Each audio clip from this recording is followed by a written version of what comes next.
If you're a leader or an aspiring leader in the business of lifelong learning, you're in the right place. I'm Celisa Steele. And I'm Jeff Cobb, and this is the Leading Learning Podcast.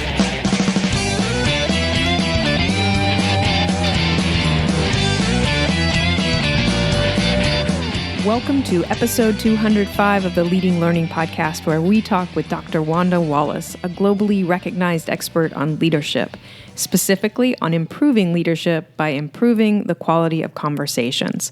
Before we get to the high-quality conversation between Jeff and Wanda, we have a couple of items to highlight that we believe Leading Learning listeners will find valuable. The first of these is what we describe as our informal learning business curriculum.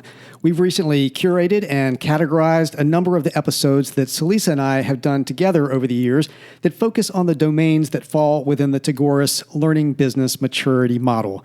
Collectively, these episodes represent a great way to build or improve your knowledge in essential areas of the work that we all do as learning business professionals and leaders.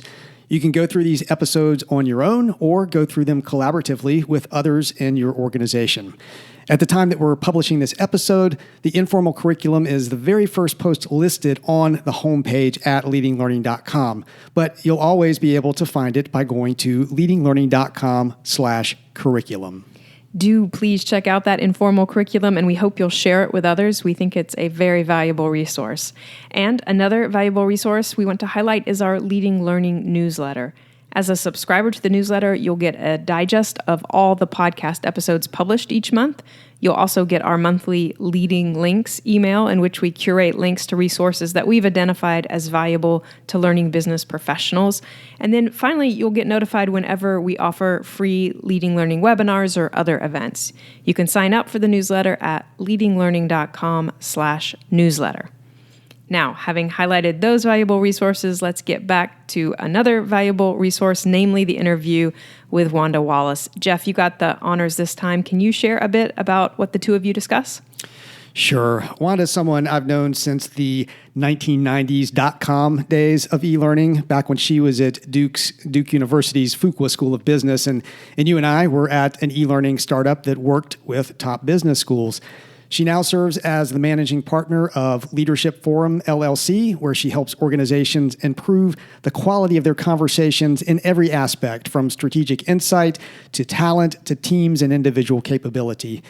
And in the last several years, she's been focused on helping women advance in their careers. And then basically as an extension of that work, she's also focused on the potential trap for both women and men who are perceived as expert executors. So basically the experts in their organizations on particular areas of the business.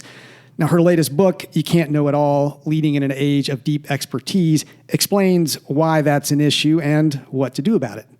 And then finally, I definitely don't want to neglect mentioning that Wanda has a weekly radio show or podcast of her own called Out of the Comfort Zone, and I got to visit with her on that recently. We'll be sure to link to that. And basically everything I've just mentioned is territory that we cover in this interview, from quality conversations to women in leadership to alternatives to being an expert leader to Wanda's own experience with podcasting. So listeners will find plenty of great insights from Wanda in the conversation, as well as plenty of food for thought. So Jeff, in just a second here, you're going to give us some reflection questions to go along with this episode. And dear listener, we'll remind you that the reflection questions are always available as part of the show notes. So you can find those that go along with this episode at leadinglearning.com/episode 205. You might consider the reflection questions on your own after you listen to this episode, and or you might pull your team together and use part or all of the podcast episode for a group discussion. So, Jeff, what do you suggest we listen for during this episode? Well, first, as we've already referenced, improving the quality of conversations is a big part of Wanda's focus, and it's a topic we explore in some depth in the interview. So pay close attention to that part of the conversation and think about some of the important conversations that have happened recently in your organization, and how were they or how are they not high quality? And next, at the core of Wanda's recent book is the concept of what she calls the spanning leader. So listen to our discussion about that concept and ask yourself, to what extent is my value in being an expert And to what extent am I helping to enable others and create value through being a spanner? And do I need to shift that balance in any way? Okay, so focusing in on high quality conversations and on taking stock of our own value within the organization where we work. Those are great areas to keep in mind as we roll the interview with Wanda Wallace.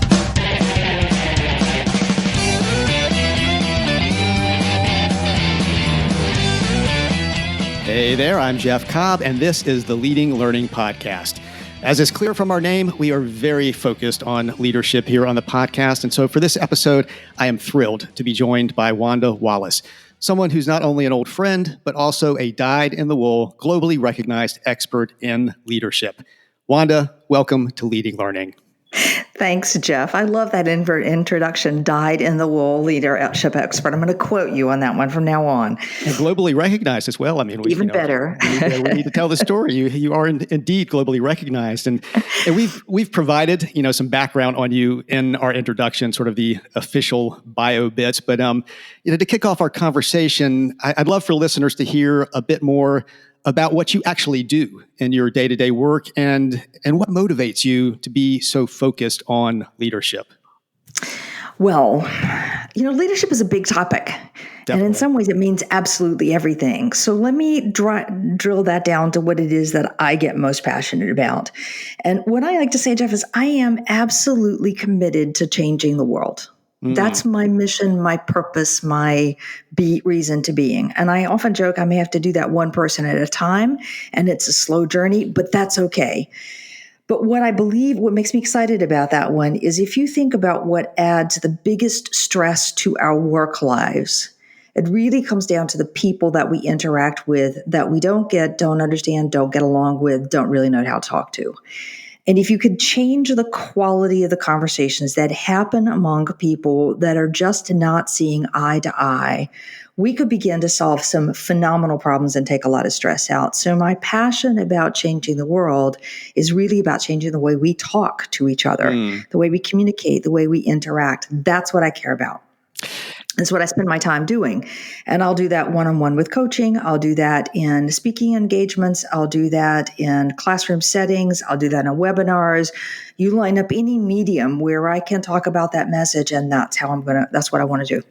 Well, and that I know is just a major focus of your work, the whole idea of better conversations. I mean, for you, let me think how to come at this. There are all sorts of perspectives on what the qualities of great leadership are. Everybody has opinions about that. There's a new book that comes out about it every minute, I think. From your perspective, when you see great leadership, does that mean great conversations are going on? What are the qualities of great leadership for you? Well, there's one big quality, but let me answer your definition more directly. Every time I'm working with a group, which is actually thousands of people in any given year, I always ask that group at the beginning, name somebody in your organization that you admire as a leader. And I wanted somebody you know well enough to know what they're really like, not just the CEO who looks good on stage. And I ask people to list those qualities. And the qualities haven't deviated for 25 years. And it's some of the same stuff we would all expect. So I want somebody who can make decisions. I want somebody who cares about me. I want somebody who can coach me and to give me good feedback.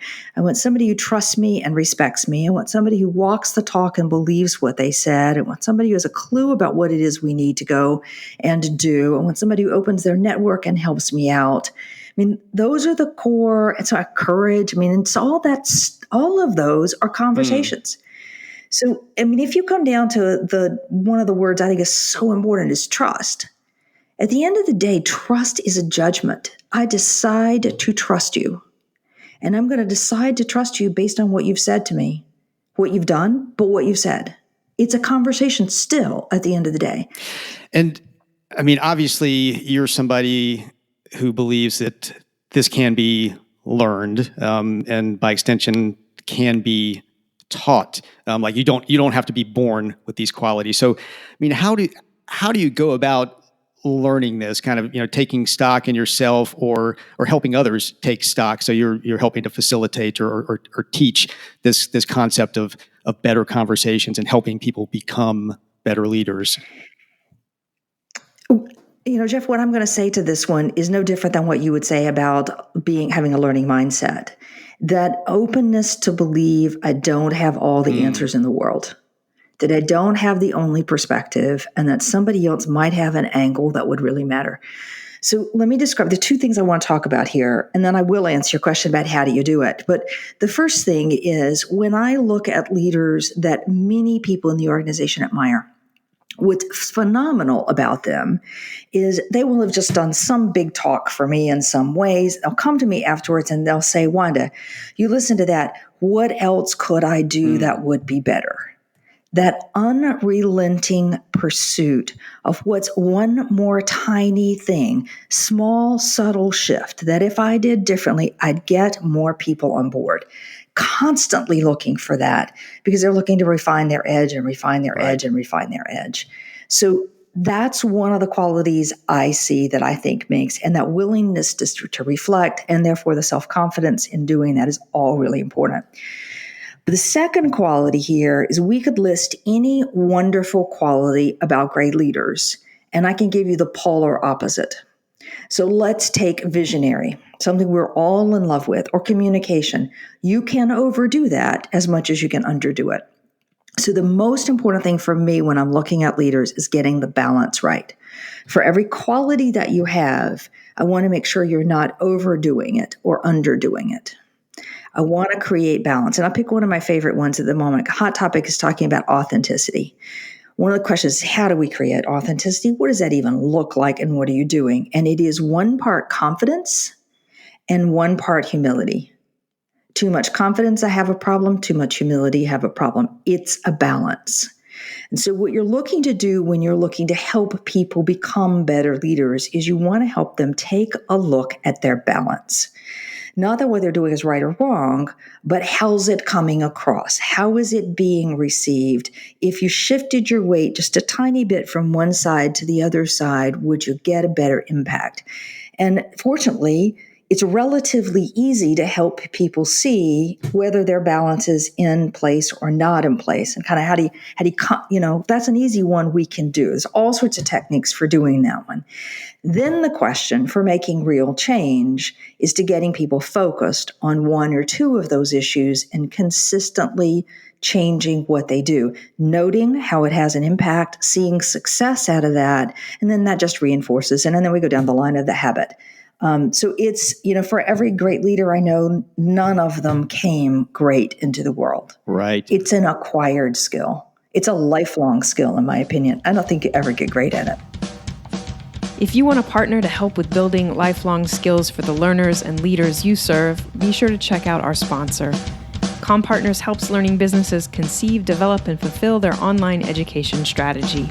Their solutions begin with Elevate LMS, an award-winning learning platform that provides a central knowledge community and drives learner engagement.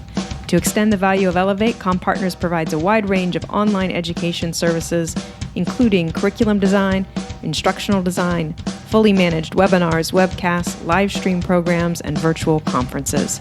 Find out more at leadinglearning.com/CommPartners. And now back to the interview as Jeff and Wanda explore the connection between leading and learning. I'm hearing in there, and obviously I'm probably about as biased as somebody could possibly be on this, but the connection to learning, that you have to continually recognize the need for learning and be committed to learning, be open to that happening if you're going to develop as a leader. Well, let me pick another hot topic that's really important for collaboration that underscores what you just said, Jeff. And without a doubt, as you look around the world, in any organization, profit or nonprofit, being able to be more collaborative tends to generate better results if I can do it well. But the cornerstone of collaboration, the only way we ever get collaboration, is when I'm willing to stop what I'm thinking and be open to the alternative that there might be another perspective. Right. And until I'm willing to do that, there will be no collaboration that happens. I will have a lot of yes people around me who say, yes, Wanda, you're right. But that's not going to generate collaboration. Right. So again, and I don't want to give up my ideas either. So you get back to that notion of balance. I think heart and soul is this openness to explore. Mm. And this is, I think, a great. We're building the path, I think, naturally to the core of your recent book. You can't know it all, leading in the age of deep expertise, and the core concept there, at least as I took it, is you have this idea of an expert leader, and I'd like you to talk a little bit about what an expert leader is. And now the need to be what you call a spanning leader, which is going to be that person who doesn't know it all, who does need to collaborate, who does need to continually be checking the balance and growing and developing in that leadership role where he or she doesn't have all the answers. So can you talk a little bit more about that concept of the expert leader, and then how you're contrasting it with this spanning leader in your book, You Can't Know It All? Yeah, let me offend absolutely every leadership expert who's listening to me at this moment. Please because do. I'm going to say first off, I personally believe that the notion of developing a general manager, that we develop somebody who could lead absolutely anything, any context, we plop them down and they can be an effective leader, is missing the mark today. We are a knowledge-driven economy. So businesses are driven, desperately need people who have deep expertise in very specific things. Think about the kind of IT experts we need. Think about the risk experts we need. Think about the finance experts we need. Think about the legal and compliance experts we need. Think about the market experts we need, the engineers we need, the industry experts we need. I mean, it just goes on and on and on and on. So rather than coming into a company and thinking that you're going to become a general manager, what most people end up doing is becoming an expert leader, meaning I'm leading, people are following me because they know I know more than they do. And so they give me huge credibility for that. They trust me because of the expertise. They're willing to follow me because they think I know more and they're going to learn from me. And it sets up everything we begin to do in organizations in leadership role. And it can go, we're not talking about junior level. This can go all the way to the C-suite. I mean, I've seen CFOs and chief legal officers and a whole host of people who lead as the expert of their function. They know everything about it. No surprises. Now, that's great because they are the heroes of the organization. When something goes wrong, they're the one that's going to step in and more often than not figure out what happened and what we do about it. So expert leadership is a good thing and it's here to stay, but it sets up a particular style of leadership, which is fundamentally, I know, let me explain it to you, in a nice, conducive, instructional, collaborative manner, yes. But our exchange, our conversation now is going to be about the facts, about the content, about what I know. That's what I bring to the table, if you will. Okay? Now, it's not that we need general leaders. And the reason I say that is if you think about taking somebody to bring in, let's say at a very high level, let's say even as a CEO into your organization at the moment, who knows nothing about your industry, there'd be very few companies who would take that bet. There would be very few people on the management team who'd be happy with that bet either. I won't say never, but there'd be very few of them. So we want some expertise. But we also want you to be able to span across just your area of expertise. That's why I call it spanning. So it's not that we just become generalist. It's that we have the ability to know some content and lead when we don't know the content. And that's what the spanning is all about. So when I'm in a place where people reporting to me know more than I know, a bunch of questions are called into question. One is, what is my value? How am I helping this organization, this team? And two, why are you following me? What do I have to bring to the party that's useful and worthwhile? And then if I'm not in there digging into the details of why we've got the problems where we've got, what is my job? What am I supposed to be doing? What work am I doing? And then how am I talking to people? It's that those are the core questions that get asked and that the spanning leader has to learn to answer and get comfortable with. It's funny as you're talking, and this is one of the reasons I love podcasting and having these kind of conversations, because it's helping me to make some connections I hadn't quite been making before. And as you know, I do a lot of work with trade and professional associations, and particularly with boards and CEOs of those organizations. And it just occurs to me now that as you're describing the spanning leader, that is so often particularly what an association CEO has to be right from the get-go, because associations are usually bringing somebody in to be the CEO or executive director who isn't necessarily from the industry, doesn't know the industry, and has to figure out very quickly how to collaborate, who the experts are in different areas, and start building that kind of coalition that's going to help lead that group of people forward.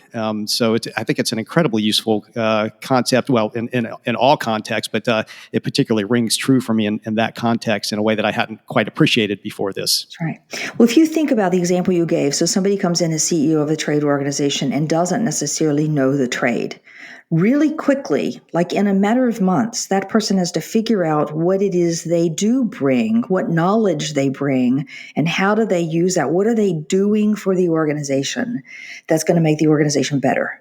And if you can't answer that question quickly, then it's not going to be a happy tenure. What are you doing to help make your learners better?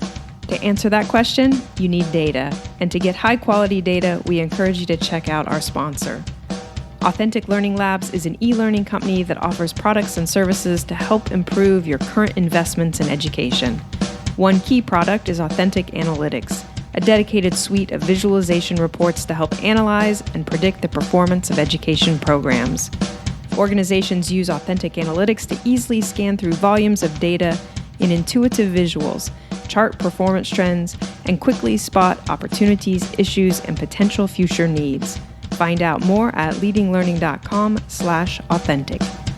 And now, back to the interview as Jeff and Wanda discuss how to take stock in your own value and start making the transition toward becoming a spanning leader.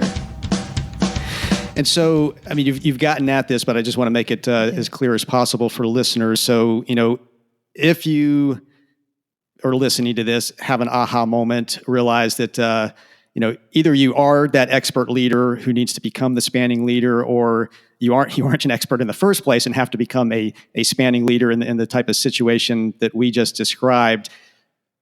What are the first steps you would take to make that transition? I mean, is it just about asking the questions that you just raised, or do you? I mean, as part of doing that, do you get input from others? How do you really take stock as to where your value is and how you're going to be able to develop into that spanning leader that you need to be? All right. So the first thing is to recognize that I believe about 85% of jobs are some percentage of expert and spanning. It's rarely pure one or the other. So you bring some expertise and have a lot of spanning, or you bring a lot of expertise and a little bit of spanning. So the first question is understand, what kind of a role am I in? What's expected of me in this role? And the single best way of doing that is just to talk with whoever's hiring you.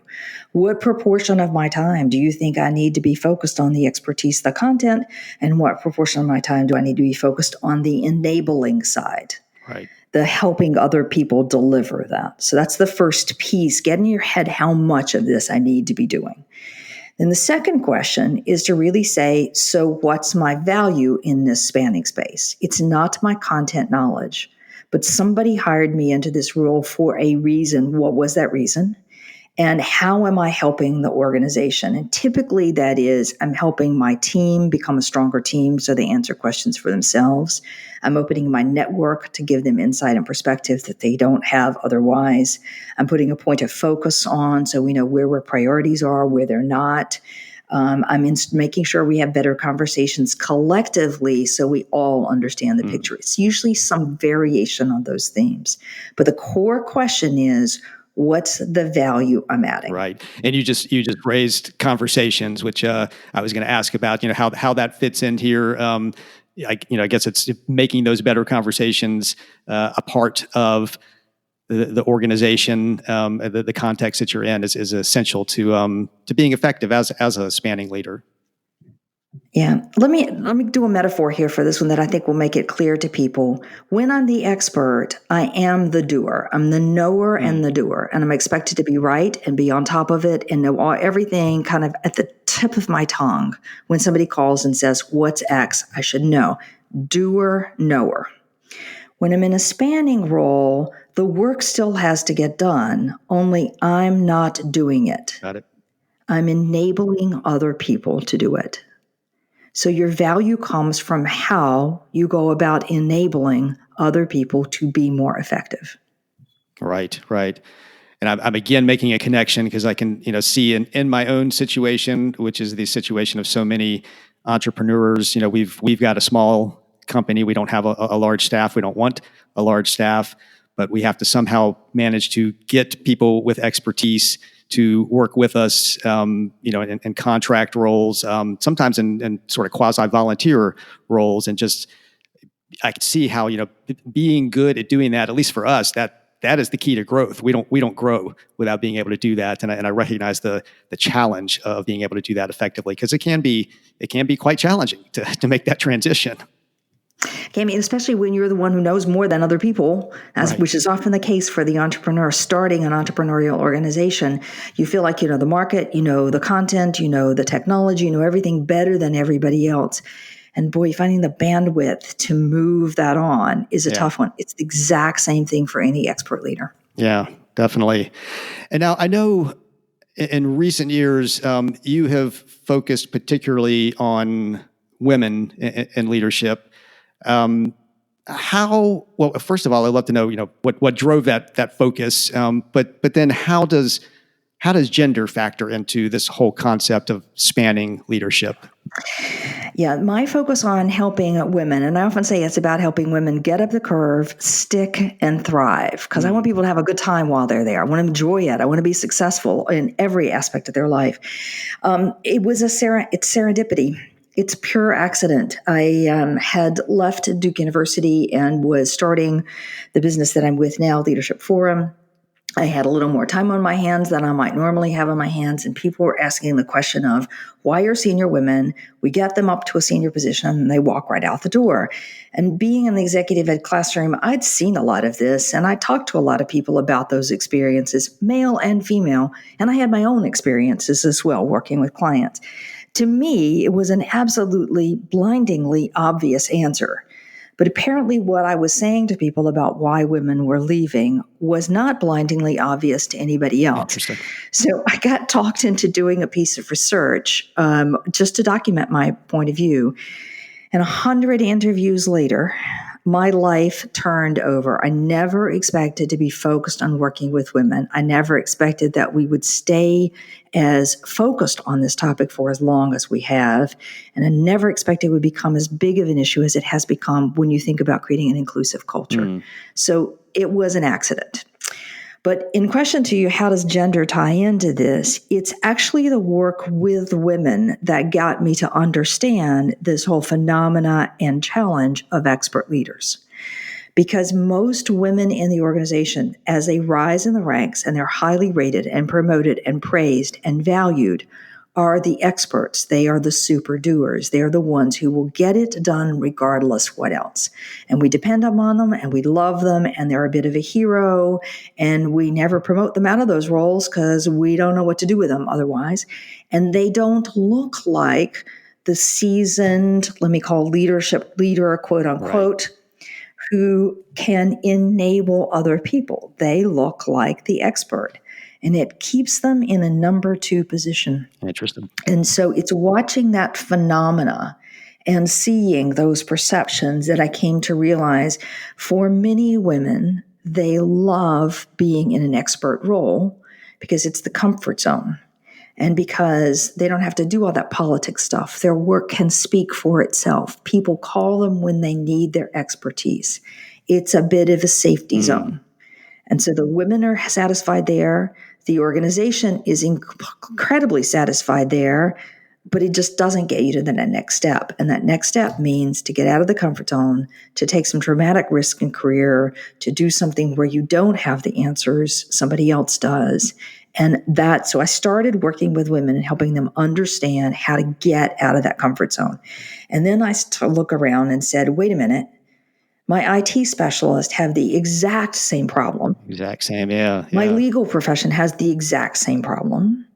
My finance traders have the exact same problem. And I started looking around and went, wait a minute, who doesn't have this problem? Yeah. It's not anybody who's being pigeonholed. Yeah, has that issue. Yeah, that's right. That's right. Anybody who's become the expert and valued for the expert and now needs or wants to broaden their scope has to deal with this issue. And that's a lot of folks.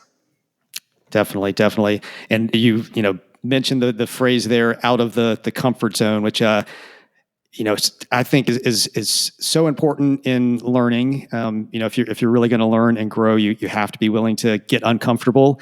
It takes some risk. Learning takes effort. If you're not willing to, put that effort in, it's really difficult to get to new places. And I also raise out of the comfort zone because you actually have a podcast, a show by that name, which I was fortunate enough to be on recently, and we'll definitely link to that conversation in the show notes for this episode. But this is a bit of a tangent here, or I'm taking us in a different direction. But I never can resist when I've got somebody on the show who is actually a show host themselves, who's jumped on the podcasting bandwagon to ask them about their experience with it. So I'd love to know, again, kind of switching gears here, but what attracted you to having a show like Out of the Comfort Zone, jumping on this podcasting trend, and how has it helped you so far in pursuing your business goals and spreading your ideas? Well, it's fascinating, Jeff, because we're going into the 5th year of this. I thought I would do 13 episodes and be done, quite honestly. And the first time my executive producer called me and said, I'd like you to think about this, when I laughed at him. In fact, it took me 3 months to return his phone call before I finally decided. And I remember saying to him, so why would I want to do this? And the reason I started, quite honestly, was thinking that this would be a chance to reach an audience that would never have the opportunity to come to one of my classroom training sessions, either because of level or because of geographic location or because of size of organization. And I thought, okay, this is not bad for a publicity and reach point of view, but it's also a good give back. So we did the 13 shows. We got really good reviews on them. And I thought, okay, well, that wasn't so bad. And Robert, the executive producer, talked me into doing a year. And I said, why do I want to do this? I'm like, really? Seriously? Why do I want to do this? And he said to me at the time, because this is going to put you in touch with people that you would never naturally talk to. And he is right. It is my single best current learning platform. Because I see a book or meet an executive or hear a story that I think is fascinating, and we call them up and say, hey, would you like to be a guest? So it gives me license to have an hour private conversation with somebody, granted we're recording it, on a topic I'm just curious and interested about. It couldn't be more fun. I love that answer. So we're into 5 years. That's amazing. We're in our 5th year here, and like you, if somebody had asked me back when we started this, we did it as sort of a lead up to an event that we were hosting and thought it'd be a good way to provide some content leading into the event. We didn't know if we'd carry it on after the event or not. And now here we are, 200 episodes later. And like you said, I mean, it's an amazing learning platform. We certainly hope, as I know you do as well, that you're helping the listeners learn. But then undeniably, it's a learning opportunity for you, for me, to be able to have these kinds of conversations. And as I've already indicated a couple of times during the conversation today, some things have clicked that might not have otherwise, and that were important. And it was all because we had this conversation, this very private, public conversation that we're having around leadership and learning. So. Jeff, it's all back to conversations. Yeah, exactly. There you go. All right, so back to conversations. Great. Well, this certainly has been a fantastic conversation. It's always interesting talking with you, Wanda. I remember first meeting you way back in the go-go.com days when things were interesting back then as well. And it's nice the conversation has continued all these years. One thing that we always like to raise in our conversations with our guests, this is sort of our signature question, at least for right now. It'll probably change at some point in the future. But because this is a podcast about learning and about leadership, for that matter, we like to ask all of our guests a question about their own learning. And the question is, what is one of the most powerful learning experiences you've been involved in as an adult since finishing your formal education? It's so I'm going to do something I rarely do, which is be quite honest on this one, quite open about this one. I think one of the most powerful things that I have done as an adult is to do work with a therapist. So not a psychotherapist, but just a therapist, regular, old, ordinary therapy. And it's not that there was a problem or that I had some trauma from childhood or any of those issues.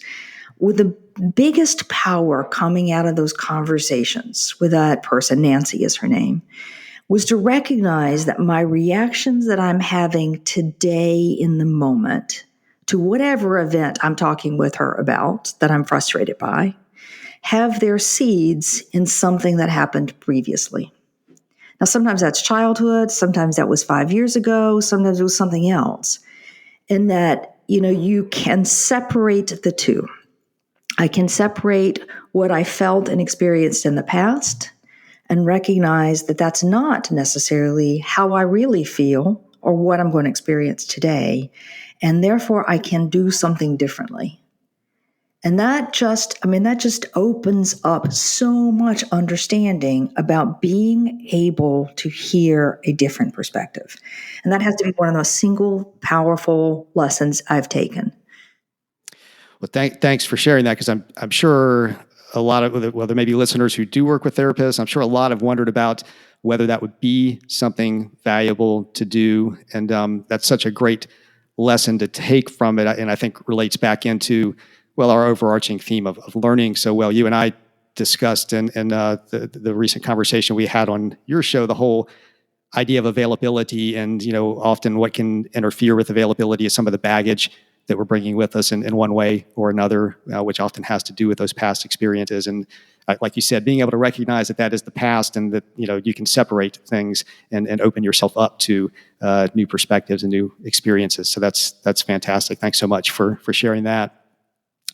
If listeners want to learn more about you, which I'm sure they are going to want to learn more about you, about your work, we'll obviously link to the book in the show notes, and I definitely highly recommend Wanda's book, and in fact, all of her books. But if folks want to be able to learn more about you, possibly connect with you, where should they go? I'm pretty easy to find. So go search my name, Wanda Wallace, and Out of the Comfort Zone, and you'll get all the shows and you'll get lots of information there about how to connect with me. I'm on LinkedIn. I'm on Facebook. And our website as a company is leadership-forum.com. Any of those will get you to me. Great. Well, we'll be sure to link to all of those. I definitely do for people who are listening here are obviously podcast listeners. So I do highly recommend that you do listen to Out of the Comfort Zone with Wanda Wallace for more great conversations like this one. Wanda, thanks so much for being here with us on Leading Learning. Thanks, Jeff. It's always great to talk to you. That concludes the interview with Wanda Wallace. To get show notes, go to leadinglearning.com/episode 205. And the show notes will include the 2 reflection questions for this episode.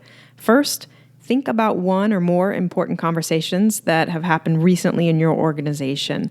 How were they or were they not high quality? And then second, to what extent is your value in being an expert? And to what extent are you helping to enable others and create value through being a spanner? Do you need to shift that balance? When you check out the show notes, you'll also see various options for subscribing to the podcast. And if you're getting value out of what you hear, we'd be truly grateful if you would subscribe. It helps us get some data on the impact of what we're doing. We'd also be grateful if you would take a minute to give us a rating on Apple Podcasts. You can go to leadinglearning.com/Apple, and then that will put you in the right place. Jeff and I personally appreciate your rating and review, but even more importantly, reviews and ratings help the podcast show up when people search for content on leading a learning business. And we'd be grateful if you would check out our sponsors for this quarter. You can find out about Authentic Learning Labs at leadinglearning.com/authentic, and you can visit CommPartners at leadinglearning.com/CommPartners. Finally, please tell others about the podcast. You can send out a tweet by going to leadinglearning.com/share. You can also like us on Facebook at facebook.com/leadinglifelonglearning. And you can, of course, share us with others on Facebook. However you do it, please do spread the word about leading learning. Thanks again, and we'll see you next time on the Leading Learning Podcast.